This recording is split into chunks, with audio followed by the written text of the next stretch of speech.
예수님 이해하기 1.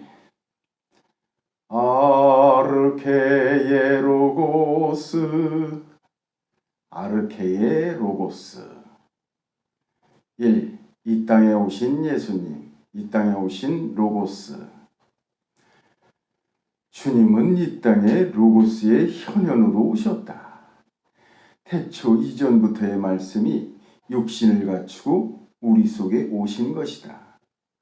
왜 주님은 로고스, 말씀으로 오신 것인가? 창조주 하나님께서 하신 말씀을 사람들이 왜곡해서 받아들이므로 그것을 바로잡아 주시려고 오신 것이다. 그런데 왜 베르시트, 태초에가 아니고 아르케, 영원 전인가? 창조란 물질 세계의 창조다. 그러나 영세 전이란 물질 세계 이전의 세계이고 물질의 바탕이라는 의미가 된다. 천국으로 가는 길은 아르케의 근원을 둔 것이다. 주님이 임하신 헤롯 왕 때라는 물질 세계 속으로 주님은 아르케의 로고스로 임하신 것이다. 로고스이신 주님은 물질적으로 왜곡해서 이해하고 있는 창조주 하나님의 말씀을 영의 말씀으로 다시 선포하시려고 이 땅에 임하신 것이다. 따라서 주님의 생애를 통해 우리는 영의 말씀, 근원적인 말씀을 들어야 한다. 그리스도의 말씀조차 물질적인 의미로 받아들이는 태도는 전적으로 잘못된 것이다. 근원이 영이신 주님이 영의 말씀을 가지고 이 땅에 육신으로 임하셨다는 것이 성경 전체의 핵심이다. 그래서 주님이 무슨 말씀을 하셨는가? 당연히 육신으로 살아가는 사람들의 귀와 눈에 육신의 입과 행동으로 영의 메시지, 로고스, 즉 천국의 로고스를 전하신 것이다. 2. 이 땅에서 하신 일. 주님이 이 땅에서 하신 일. 주님께서 이 땅에서 하신 일은 무엇인가요? 자유를 선포하시고 안식의 복음을 주신 것이지요. 창조주 하나님의 말씀이 육신의 굴레를 씌우는 말씀이 아니고 영적인 자유와 마음의 안식을 주시는 말씀이라는 것을 선포하신 것이지요. 하나님을 믿는다고 하면서 자유와 안식이 없다면 아직도 창조주 하나님을 모르는 것이고 주님의 말씀을 받아들이지 않는 것이에요. 주님은 우리에게 죽음으로부터의 자유를 주셨어요.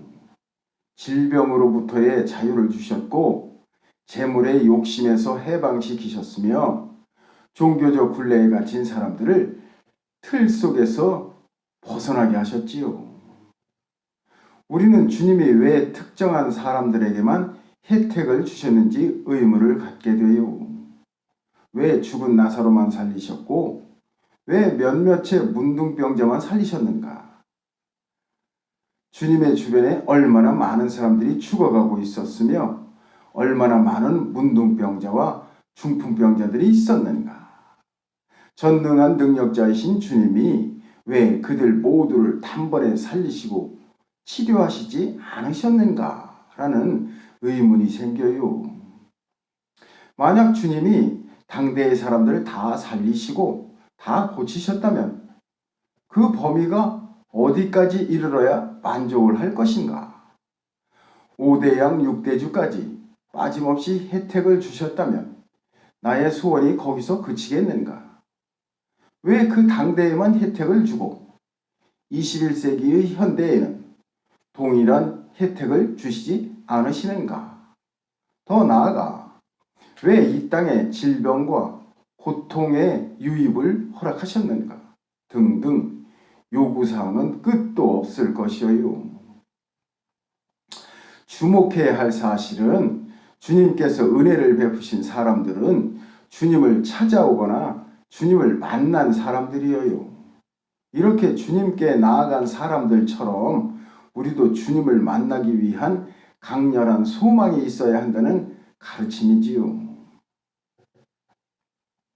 주님이 주시려는 자유와 안식은 주님이 일방적으로 줄 수 있는 자유와 안식이 아니에요.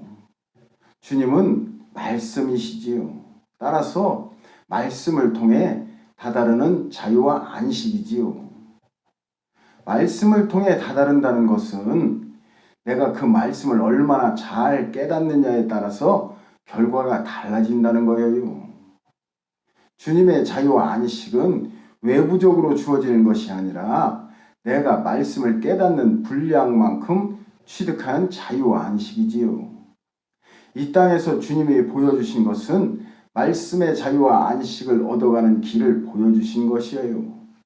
주님이 하신 일에서 이 길을 보지 못하고 주님이 행하신 일의 크기와 횟수에 집착한다면 베레솑 물질 창세 이후에 비뚤어진 말씀의 잣대로 아르케 영원 전의 말씀을 재단하는 어리석음을 범하는 것이요. 3. 어둠의 땅에 빛으로 오신 주님. 어둠의 땅에 빛으로 오신 주님. 로고스의 또 다른 모습은 빛이다. 그 빛이 어둠으로 가득한 땅을 비춘다.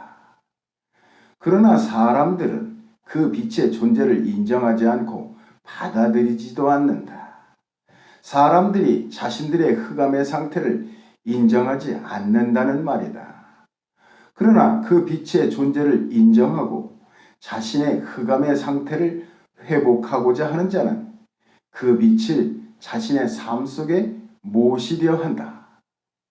그래서 영접하는 자, 곧 그 이름을 믿는 자들에게는 하나님의 자녀가 되는 권세를 주시는 것이다. 빛을 영접하여 내 존재의 본질을 흑암에서 빛으로 전환하는 자는 하나님의 자녀가 된다. 빛으로 거듭났기 때문이다. 할렐루야.